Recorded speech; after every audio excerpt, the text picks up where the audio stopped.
I'm alive. This became a greeting here in Ukraine during past weeks, so I feel it's fitting to use it. I'm fortunate to be relatively safe. While I'm separated from my computer and sewing stuff, I still have needles and threads. My kids provide me with holes to patch, and my old trusty indoor skirt finally got pockets. Yes, pockets! I don't see a way to film myself sewing without a tripod, but I made some progress pictures for you. I only had this bright idea when both pockets were finished but not attached yet. Sorry about that, so I make diagrams instead. These are gathered pockets with bound opening. They are woven, the binding is woven too, but I've cut the cross, the neat way, so to speak. I've handed my pattern pieces, taking the full width of my scraps at the top and rounding the bottom. I had no control on the amount of gathering to use as my scraps were narrow. If you are making the pattern in Inkscape, later in the video I'll show the process. But now back to sewing. Cut 2 pieces, main and lining, per pocket. Sewing them right sides together along the curve was the hardest part for me, because it's just a straight stitch, should barely take a minute. Not if you are using backstitch like I did. The fabric is thin, so I just clipped the curve instead of notching, then turned and pressed.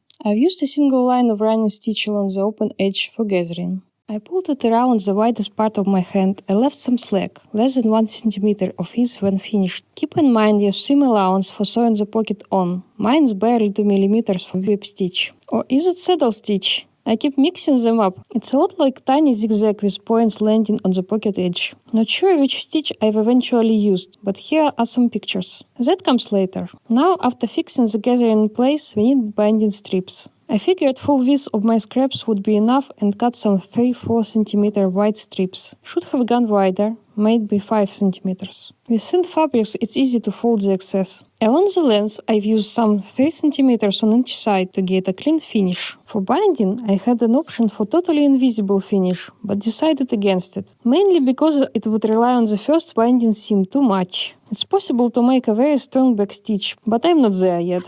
I can vouch for my overcast stitches though, they are definitely strong. So with right sides together, I centered the binding strip on the pocket and attached from the back, taking more seam allowance than running stitch have used. It's a double fold binding, so I folded the free edge of the binding once and then folded it to the back of the pocket. Ideally, you should cover both previous seams. Then I was sewing from the right side, overcasting the binding edge. On the back, the stitches are within the binding. Honestly, this part is easier by hand as I can turn it front and back to see where the stitches are landing. If I had gone for invisible finish, I would have stitched from the back, catching the binding and the lining only. The free edges on the sides I folded twice and sewn firmly along the fold. Those aren't going anywhere. There was some fiddling with positioning the pockets on the skirt. It's a gathered circle skirt. It has a shorter and narrower lining. I decided to sew pockets to both layers of the skirt for stronger bond. It lost a bit of fullness in the hips as a result, but still has more than enough for comfort. I have to admit I can't hold even distance between stitches. I would find my rhythm for one sewing session, and then for the next one couldn't find it again. This part took the most time, probably 4 hours total.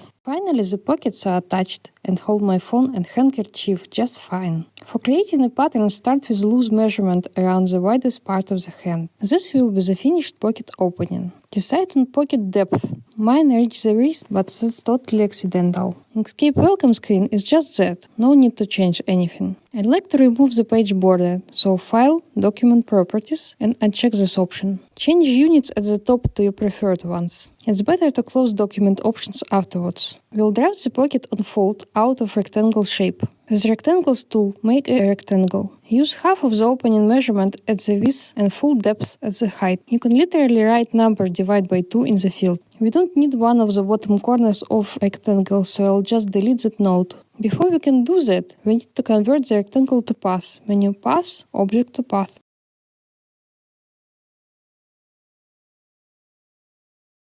I also pull guides from the rulers as they will be handy later. Switch to Node tool, press N, and click the bottom node, then delete it. Inkscape has rounded the line for us, but needs some improvement. I aligned the bottom handle with horizontal guide. This will give a smooth bottom to the pocket when unfolded. It makes the bottom center square to the fold line. I pull the same handle closer to the fold to make the sides straighter. It's up to you really. The pocket can be rounded more or less. When you're finished, let's unfold. Duplicate the shape and mirror the copy horizontally.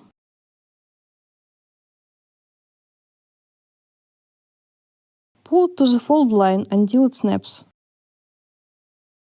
Select both shapes with Shift and pass Union to, unite them. Decide on the gathering factor, 1.5 or a 2 are good options. I found a cool way to add extra fabric at the top.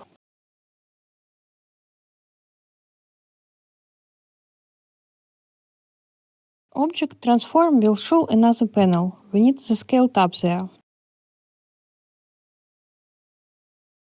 On the pattern, click to select both top corner nodes with Shift. Transform is able to manipulate node groups as if they were objects. Say you decide on gathering factor 1.8. By default the units are pixels, but we need percents. Type 180, click Apply. If you change your mind, undo with Ctrl Z and type another factor. Remember that after transformation the new state will be 100%, so typing 150 will only make the pattern bigger. Makes sense to draft the binding too. With Rectangle tool, snap it to the top left corner and pull to the right corner and a bit upwards. Set the width to 5 cm or more and add 3 cm per side to the length.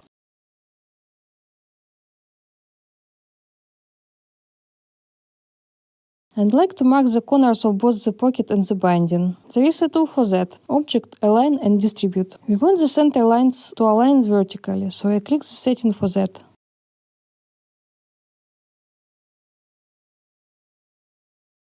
Then I click the binding only and move it up with arrow keys to keep its position. Now the pocket needs the seam allowance. I have a separate video on the topic, but the amount is set in Edit, Preferences, Behavior, Steps, and Set Outset. 1 cm is reasonable amount for wounds. To actually add the seam allowance, I duplicate the shape, change the color and lower it by pressing End or with the button on the panel. You should only see the original shape now, but the new one is still selected. Path Outset will add 1 cm along all edges of the shape, but we don't need it at the top. Don't worry, that's an easy fix. We'll cut it off with any rectangle big enough. I just duplicate the binding for that. Lower the copy with arrow keys so that it just covers the top seam allowance. Add the seam allowance shape to the selection with Shift and cut it with Path Difference.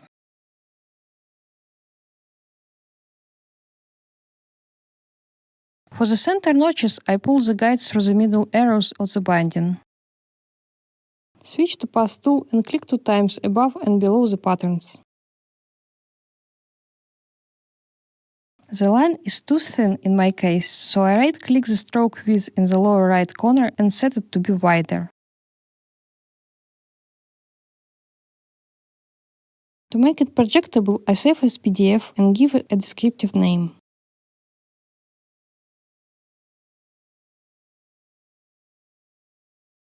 I recommend using the options I chose here. I forgot to add 500 mm of bleed as an empty buffer. I have a short but detailed video explaining all the options of the dialog that are useful for projector sewing. Find the link in the description and screen and the card above. I currently only have 2 Patreon supporters and would love to see the number growing. Hopefully, I'll see you again soon.